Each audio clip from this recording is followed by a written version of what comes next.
Hi everyone, my name is Sabrina Thorne and I am an accelerated bachelor's to master's student at WVU School of Public Health. Today I will be presenting on cost behavior and profit analysis for the HPML 523 Healthcare Finance course. This is just an outline of some topics that I'll be covering within my presentation as they relate to cost behavior and profit analysis. Many of these align with some of the topics from our required course textbook, which is Kopensky's Healthcare Finance and an Introduction to Accounting and Financial Management. The first cost we'll be going over today is variable cost. This is a cost that directly relates to the volume of services and delivered and changes in total with changes in volume. Some examples of this cost could be clinical supplies, things like rubber gloves, gauze, and procedural materials within a healthcare organization. A way to calculate the variable cost is to add the variable cost rate multiplied by the volume. It's important to note that the variable cost rate, also referred to as VCR, is the cost of only one input, and sometimes referred to as volume. The next cost is the fixed costs. These costs are not related to the volume of services delivered. Some examples of fixed costs would be facilities costs, rent and salary, something that does not fluctuate based on volume. The third costs that I will be going over are semi-fixed costs. These costs only partially depend on volume. An example that I made up for semi-fixed costs is if you have an influx of patients within your clinic and need to hire an additional nurse that does not work on salary, so they would have to work on an hourly wage. The third costs are the average costs. These costs are mean of costs as they relate to both fixed and variable costs. The average cost allows organizations to evaluate profitability.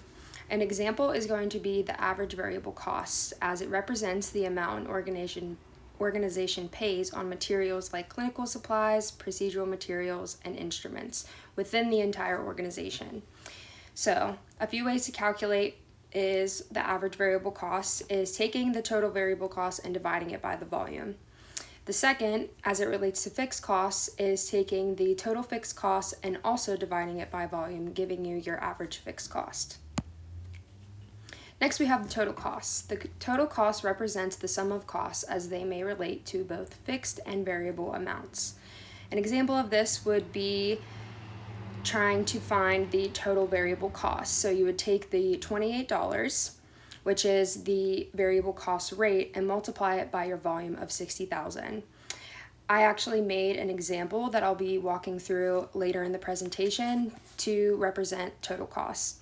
So I made the Hudson Health Center example. As you can see from this example, we're taking our $28 and multiplying it by the 60,000 volume, and in the first column, in the last one, you could see that from doing that, we got a total variable cost of $1,680,000. So this is just differentiating between the types of costs that I went over. So we have our first costs independent of volume, variable costs dependent of volume, and semi-fixed costs, which are partially dependent on volume. Now we have the underlying cost structure. The underlying cost structure defines the relationship between an organization's fixed costs, variable costs, and total costs. It also helps managers determine how total costs are affected by changes in volume. And from this information, it can help healthcare finance leaders determine things along the lines of planning, controlling, and decision-making as they might relate to financial management. So this is our Wood Health Department example. And as you can see, we're given our fixed costs of $500,000, our charge or price of $20, and our volume of 20,000. So if we were to calculate our total cost for the Wood Health Department, we would take our fixed cost of $500,000 and add it to the product of $20 times $20,000. So we're taking our $20 and multiplying it by our volume, giving us $900,000 total cost for Wood Health Department.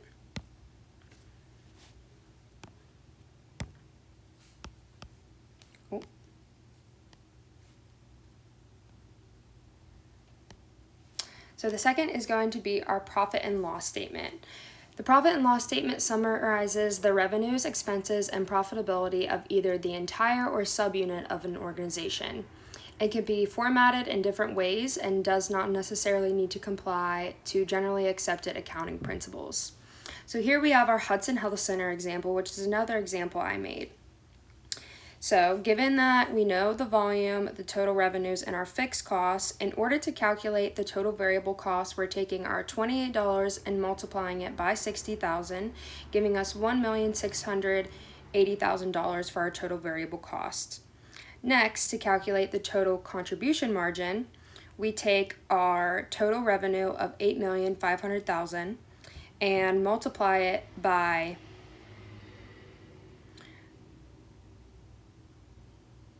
subtract it by $1,680,000, giving us a total contribution margin of $6,820,000. Since we're given our fixed costs, we don't have to do much there. Now we can move on to profit. In order to calculate profit, we take our fixed costs of $3,967,462 and subtract it from our total contribution margin of $6,820,000. This is giving us a profit of $2,852,538. So this would stand as the profit and loss statement of Hudson Health Center. For my last slide, I will be answering our textbook problem 5.1 A through C. So in this case, we're given an example for General Hospital. We already are given the information that our fixed cost is $10 million, our variable cost per patient is $200, and our charge revenue per patient day is $1,000, along with our volume of $15,000. One way that I like to start calculating is finding our contribution margin, as we're going to be using that for the second half of the example problem. So by doing that, we take our charge revenue per patient day of $1,000 and subtract it by our variable cost per patient inpatient day, which is $200, giving us a contribution margin of $800. Now we can move on to calculating our total revenue. To calculate our total revenue, we do our charge revenue per patient day of $1,000 and multiply it by our volume of $15,000. This is going to give us a total revenue of $15 million. Next, we move on to our total variable cost. In order to calculate this, we take our variable cost per inpatient day of $200 and multiply it by the volume of $15,000, giving us a total variable cost of $3 million. In order to calculate the total contribution margin, we take our total revenue of $15 million and subtract it from our total variable costs of $3 million, giving us a total contribution margin of $12 million.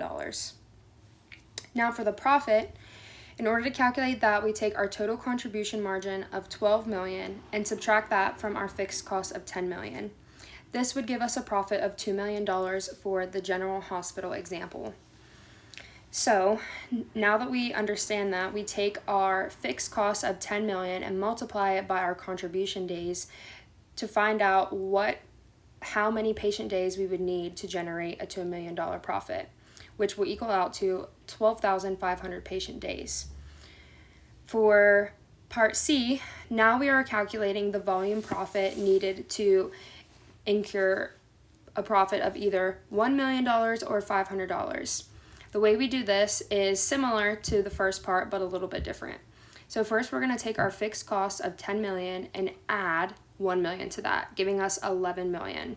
Just as we did in the steps prior, we're going to take our $11 million and divide it by our contribution margin of $800, giving us 13,750 patient days in order to generate a $1 million profit.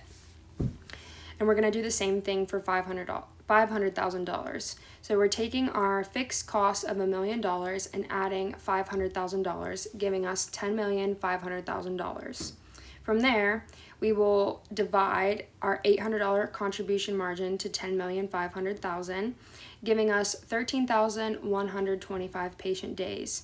So what this is telling us is that we at least need to have a volume of 13,750. to end with a profit of $1 million, and have 13,125 to end with a profit of $500,000 at the general hospital. And these are my references. That concludes my presentation. Thanks for watching.